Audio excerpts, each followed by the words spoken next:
Today I'll be talking about the critical importance of sleep in achieving optimal health, the benefits, challenges, and strategies. Well, we all recognize that in order to achieve optimal health, we need good nutrition and exercise, but it's increasingly apparent that sleep is a third pillar that's essential to achieving optimal health.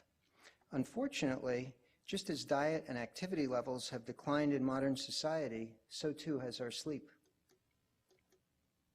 Well, what is sleep? It's not a mere turning off of the waking state, but rather sleep is a complex, highly organized neurophysiological process. Sleep is controlled by our internal clock, which is affected primarily through exposure to light and darkness. And we test sleep in a sleep center using polysomnography. When we measure our sleep, it's remarkably similar amongst individuals in terms of the different sleep stages that we go through during the night. Now, unfortunately, most adults do not get an adequate amount of sleep. And in fact, we're sleep deprived. Less than a quarter of us get what is estimated to be our required amount of sleep, meaning 8 to 9 hours. A significant portion of us get less than 6.5 hours.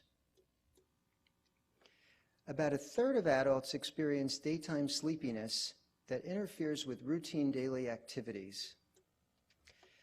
Now, before 1900, average sleep time was more than 9 hours. A century later, average sleep time was about 7 hours. And part of this has been attributed to the invention of the light bulb.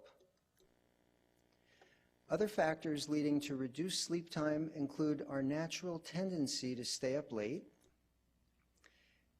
a variety of electronic devices, cell phones, laptops, computers. In fact, we're really living in a 24/7 environment. It's not surprising that after crude oil, coffee is the most sought commodity in the world.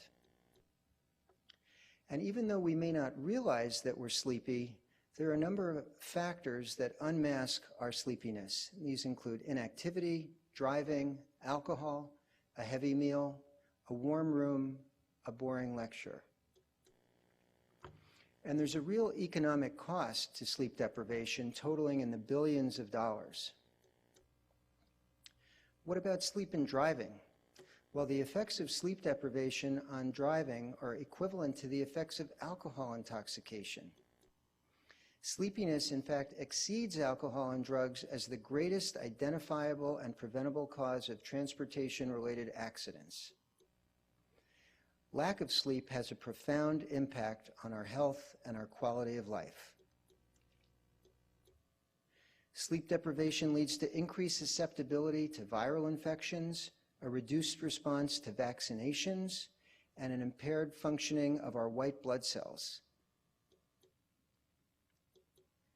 Sleep deprivation also leads to a variety of cardiovascular consequences. It can lead to diabetes, and it can impair learning and memory. And even in healthy individuals, experimental sleep deprivation leads to increased anxiety, depression, mood changes, and physical complaints. We know that sleeping less makes it harder to lose weight. Well-rested individuals tend to eat more healthy choices for food, while those who are sleep deprived tend to gravitate towards carbohydrates and simple sugars. They also consume more calories. Sleeping longer has been shown to optimize maximal athletic performance. Simply getting an extra hour or two before a game improves performance in a variety of athletic areas. Let's focus on insomnia for a bit. Insomnia is defined as difficulty falling asleep, awakenings during the night, and non-refreshing sleep. Chronic insomnia occurs at least 3 nights per week for at least 3 months and is quite prevalent, affecting 10 to 15% of the adult population. Insomnia leads to medical problems, work absenteeism, reduced work productivity, and even work-related accidents and death. And the cost of insomnia totals in the billions of dollars. Well, sleeping pills should not be the first line of treatment for insomnia. Cognitive behavioral therapy has been shown to be the best treatment, known as CBTI. Cognitive behavioral therapy utilizes 5 key elements to improve sleep. Patients are taught to associate their bed with rapid sleep onset, to restrict sleep to increase their sleep efficiency, to eliminate anxiety, intrusive thoughts, and arousals from sleep, to change negative beliefs about sleep and insomnia, and to improve sleep hygiene or sleep habits. Well, for a long time, CBTI was really only available through the direct service of a qualified psychologist, but over the last few years, there have been a growing number of online CBTI programs which have been shown to be effective. So even if your patients are not amenable or available for direct therapy with a psychologist, they can now treat their insomnia online. What about snoring? Snoring is a common problem, but it isn't always benign. Snoring occurs when we fall asleep and there's narrowing in the back of the throat when we breathe. But snoring may also be a sign of obstructive sleep apnea. Obstructive sleep apnea occurs when there are pauses in breathing due to an obstruction or a blockage in the airway. And obstructive sleep apnea can be associated with repeated arousals during sleep, along with a reduction in blood oxygen level. This diagram shows how the air makes it through the nose and mouth but can't get down into the lower airway due to a blockage in the back of the throat.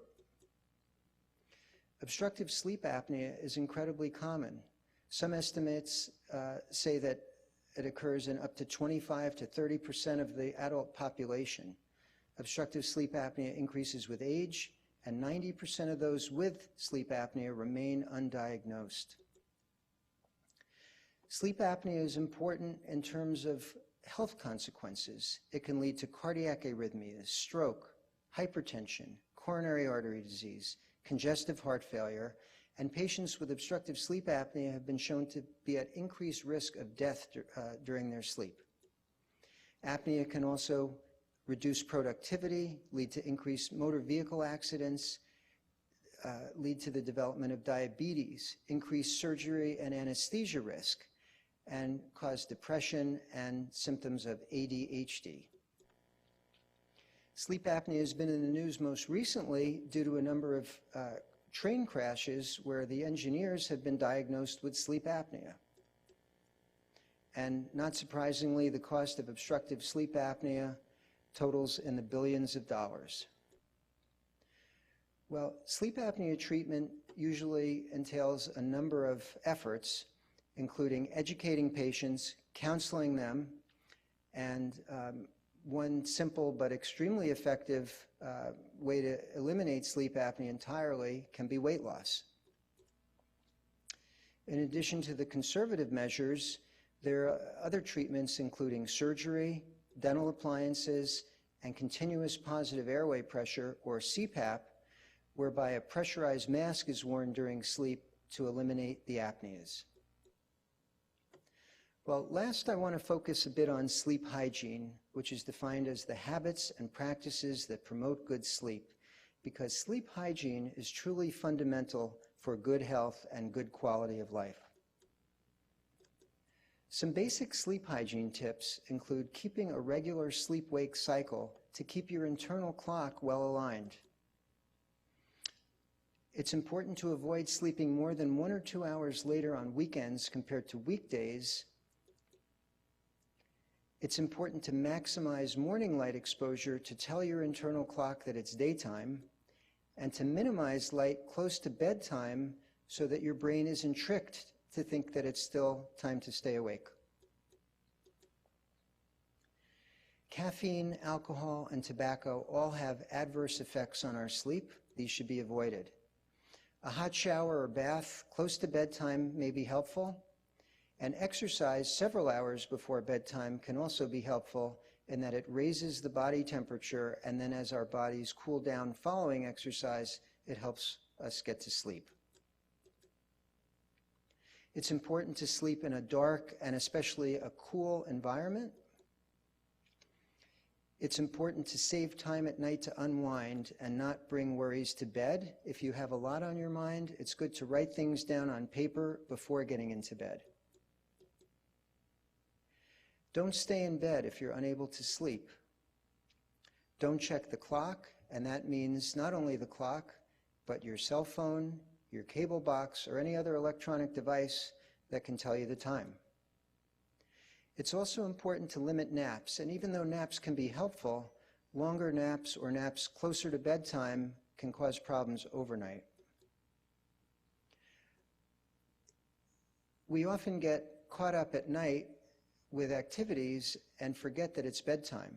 So I strongly recommend to patients who don't get enough sleep to set an alarm to tell them that it is time to go to bed. We recommend at least 7 hours of sleep, ideally 8 to 9. And lastly, consider referral to a sleep specialist if your patients complain of problems that aren't simple to diagnose or treat. So in summary, we know that diet and activity play a key role in optimal health, and we've seen now that sleep is an essential third pillar in achieving truly good health. Thank you.